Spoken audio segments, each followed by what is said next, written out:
Hi friends, मैं आकांक्षा Sharma GK with आकांक्षा में आपका स्वागत करती हूँ। आज हम एमपीपीएससी मेंस क्रैश कोर्स का 50वां भाग पढ़ने वाले हैं। मतलब मेरी मेंस के लिए ये एम सीरीज़ चल रही है और ये इसका 50 भाग है।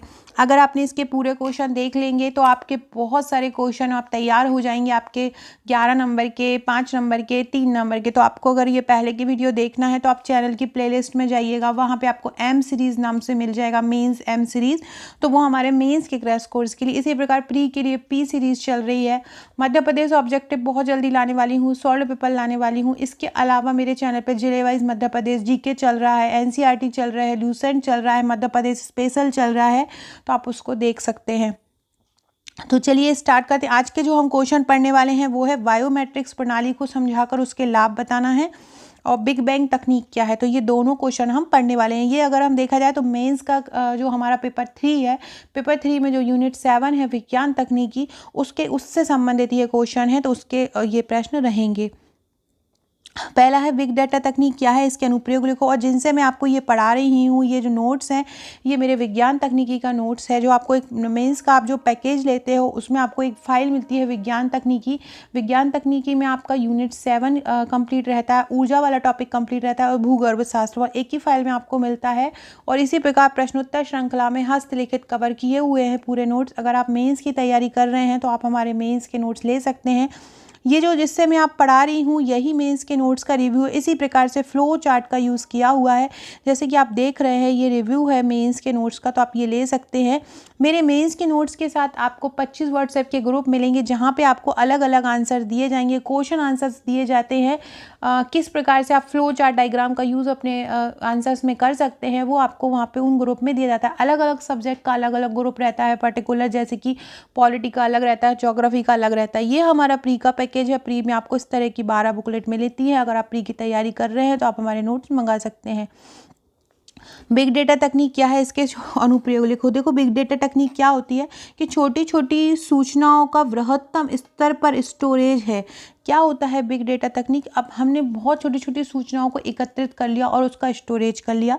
इसके स्वरूप कैसे होते हैं? इसके 3 स्वरूप होते हैं। एक होता है संरचनात्मक, एक होता है अधसंरचनात्मक और एक होता है असंरचनात्मक। क्या क्या होता है? एक होता है संरचनात्मक, अर्धसंरचनात्मक और असंरचनात्मक। ये 3 इस बिग डेटा तकनीक के स्वरूप होते हैं। इस डेटा के विश्लेषण से किसी भी व्यक्ति के बारे में 85 से 90% तक की सटीकता का अनुमान लगाया जा सकता है कि व्यक्ति कौन है। इस तकनीक का उपयोग करके हम ये पता लगा सकते हैं कि सटीक पता लगा सकते हैं कि व्यक्ति कौन है। बिग डेटा की जो पहचान है वो 3V के द्वारा की जाती है। मतलब 3V के द्वारा की जाती है। वी क्या क्या है? तो वी एक तो होता है वी से वॉल्यूम, वॉल्यूम का मतलब होता है आयतन या मात्रा। दूसरा होता है वेलोसिटी, वेलोसिटी मतलब होता है वेग या गति। और तीसरा होता है वैरायटी, वैरायटी का मतलब होता है प्रकृति या गुण। तो सबसे पहले आपको ये सर आपको अगर 3 नंबर में डेफिनेशन पूछी जाए तो क्या बोलोगे? छोटी छोटी सूचनाओं का बृहत्तम स्तर पर स्टोरेज जो होता है वो बिग डेटा तकनीक में आता है। इसके स्वरूप 3 होते हैं। ये स्वरूप जो है आपका 3 नंबर में पूछा जा सकता है। तो इसका स्वरूप 3 प्रकार के होते हैं: संरचनात्मक, अर्धसंरचनात्मक और असंरचनात्मक।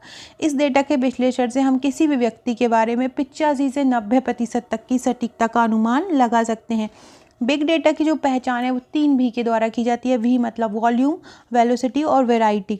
इसका मतलब मात्रा, गति, प्रकृति। आप इस प्रकार का जो फ्लो चार्ट का वहाँ पे यूज़ कीजिएगा एग्जाम में। इससे क्या होगा, आपका जो पेज होगा वो ज़्यादा सुंदर दिखने लगेगा। अब हम देखते हैं, क्योंकि पूछ रहे हैं इनके प्रयोग बताओ, तो इसका सबसे पहला प्रयोग किया जाता है साइबर अटैक को रोकने। जो साइबर हमले हो रहे हैं उसके अटैक को रोकने में बिग डेटा तकनीक का उपयोग किया जाता है। कंपनियां अपने ग्राहक को लक्षित करने में इसका प्रयोग करती हैं। अपने लक्ष्य मतलब अपने ग्राहक तक पहुँचने में किस प्रकार से पहुँच सकती हैं, तो इस तकनीक का उपयोग करते हैं। सरकार ज़रूरतमंद लोगों तक पहुँचने में, ज़रूरतमंदों के लिए नीतियों का निर्माण करने में इस तकनीक का उपयोग करते हैं। स्वास्थ्य क्षेत्र में, स्वास्थ्य सेवाओं में इसका उपयोग किया जाता है।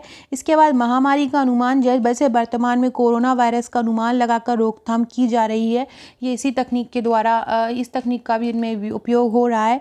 शिक्षा को बढ़ावा देने में भी ये सहायक है। तो ये इसके अनुप्रयोग हैं बिग डेटा तकनीक के।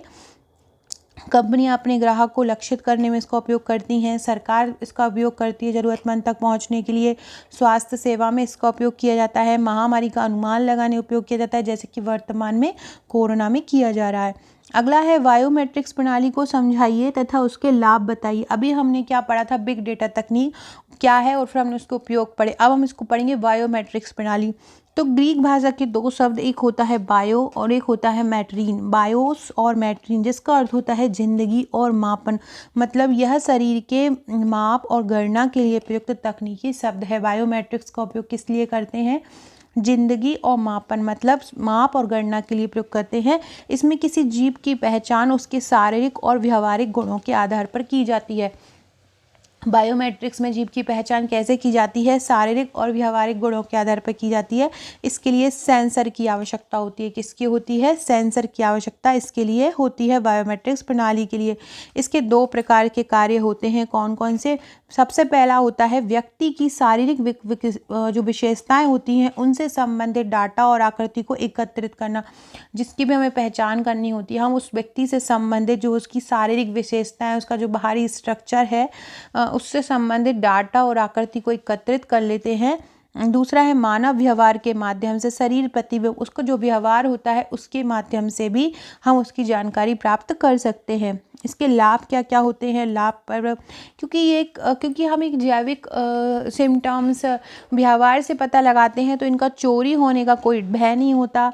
डाटा जो होता है वो हैक नहीं हो सकता है, इसकी कॉपी नहीं की जा सकती है, इसका फिंगरप्रिंट द्वारा इसको हम लॉक कर सकते हैं। तो ये इसके लाभ हैं, क्या क्या हैं।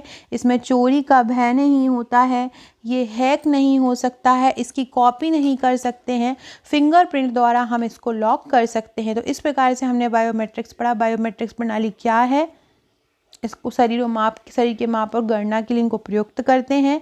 कार्य या तो व्यक्ति की शारीरिक विशेषताओं के आधार पर हम इसका डाटा एकत्रित करते हैं या व्यवहार के माध्यम से करते हैं। लाभ, चोरी का भय नहीं, हैक नहीं हो सकता, कॉपी नहीं कर सकते, फिंगरप्रिंट द्वारा हम इसको लॉक कर सकते हैं। सो फ्रेंड्स, ये था हमारे आज के 2 क्वेश्चन, बहुत ही इंपॉर्टेंट क्वेश्चन थे, एग्जाम में आने की इनकी बहुत ज़्यादा संभावना है। इसी प्रकार के और क्वेश्चन देखने के लिए पूरी एम सीरीज़ को जरूर फॉलो कीजिएगा।